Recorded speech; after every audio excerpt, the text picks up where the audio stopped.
I know it doesn't look like much, but I've actually accomplished quite a bit here in the garage, and my wife's still going to kill me when she opens that door. But I basically broke things down into groups and where I want them. This is the 76 440 tin grill project table area. We got the headers that we got from Ryan Barsness, getting ready to take those to the ceramic coater, get those sandblasted and ceramic coated. I'd like to do, if they have that like titanium, I don't know if that's the right color, the color that looks like cast iron. We've got the gaskets that we'll need when we change everything over for the timing chain cover. We got the aluminum water pump over there.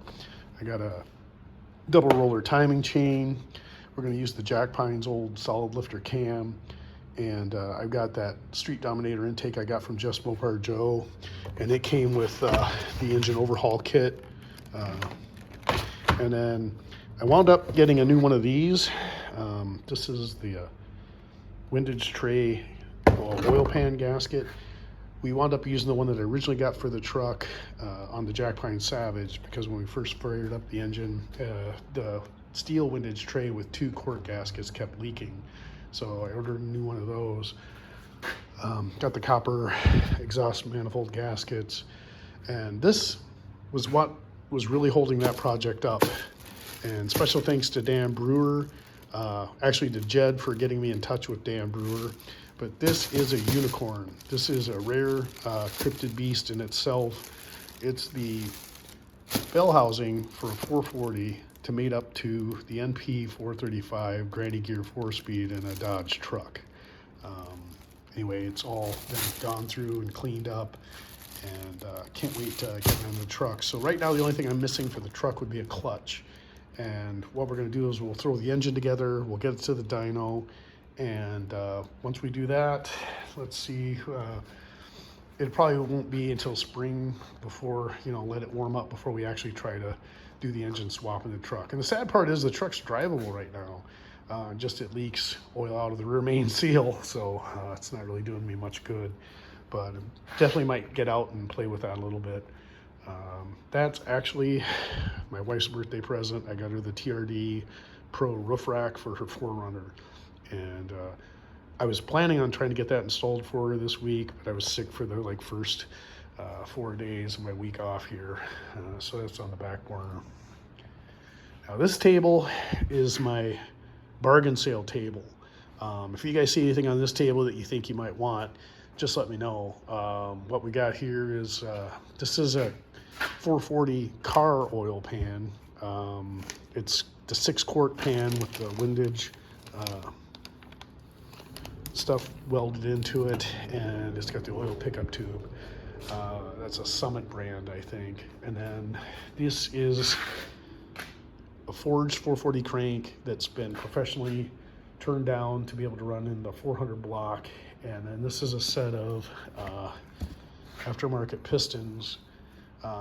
If you use the Eagle H-beam rods with the 990 pin, you'd have a 440 there with all forged balanced parts. These pistons actually have been weighed with their pins, or their, I don't know why, I don't know my parts, guys. I'm trying to pretend like I know, but let's see. The wrist pin? No. What are these little, anyway, they've been weighed, and the pin that's inside there, that's they've all been weighed together and calculated out, so should make all the balancing that much easier. I've got a Holly Street Dominator intake and a 400 block, so if you guys want an almost ready to run 451 stroker, give me a call. I mean, you pretty much got everything in there except for the connecting rods. You get a halfway decent cam and some Trick Flow 240 heads, and you got a 650 horsepower engine all day long. These are the 440, 426 Hemi heavier duty torsion bars that I was going to put on my satellite. I don't really need those anymore. So anything on this table, if you're thinking about building a 451, let me know. I don't have to sell. If anything, I might still build that engine as a backup engine for the Jack Pine Savage. But just throwing that out there. Oh man, still not 100%. So this is the 742 carrier that came out of the Jack Pine Savage. It's got a 430 cone style sure grip in it. Not ideal for my application. The cones are showing a little bit of wear, but it's the rear end differential that I have. And these are the axles that came out of it, and the bearings and everything are still pretty good. So that's another thing I might consider selling if anybody was interested in and they could use those. You'd pretty much need the 66 and 67 8 3/4 rear end out of a B body in order for these axles to work with that. But if that's something you guys are interested in, if you're looking for a sure grip and some axles with some bearings all set up, you know, I think Jerry Racing mentioned they might be kind of interested in that. Guys, just reach out, let me know. I'll either use them in my build or I'll wind up trying to sell them at the swap meet at Mopar's in the park. Got the 727 out of the Jack Pine Savage that will get freshened up. So still going to keep that. And then this is the Belvedere pile. I've had these wheels for a long time, and these are what we're going to mock up on the 63 Belvedere.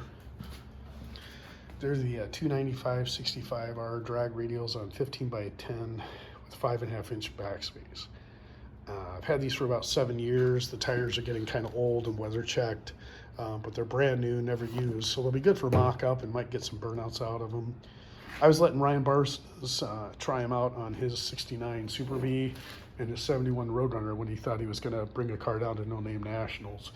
But they do rub on your standard B bodies without any kind of modifications. My Coronet that I took them off of was mini tubbed, and it had the springs moved inboard, and you could fit a way wider tire than that on there. So in this pallet here, I have my Alston Chassis Works 8-point roll bar for the 63 Belvedere, and then the US Car Tool spring relocation and mini tub kit. They got these really nice inserts when you splice open your wheel well openings. You just weld those in, and then this version, this is the same kit that we used on the 70 Coronet. And if you want to take a look at these, when you're running these taller tires, you run into an issue, even on the 70 Coronet, where the wheel would rub, just like on the Jack Pine Savage. You'd have clearance issues right in this area. So the kit that came with the 70 Coronet only had these first few holes, whereas this one has this whole other set of holes. And one of the guys on my Facebook group mentioned that that's to help avoid that when you're running the 29-inch tall tires on the 63B bodies. And I'm really hoping that's the case. It's kind of a cool feature that those are already drilled. Gives you that much more adjustability. But US Car Tool, super awesome products. We used them before, and I know Mopar Jeff 604 uses them. Just good. Now I'm naked, except for my socks. And you know when I'm down to just my socks, what time it is. It's business. It's business time. You know when I'm down to my socks, it's time for business. That's why they call business socks. Ooh, It's business. It's business time.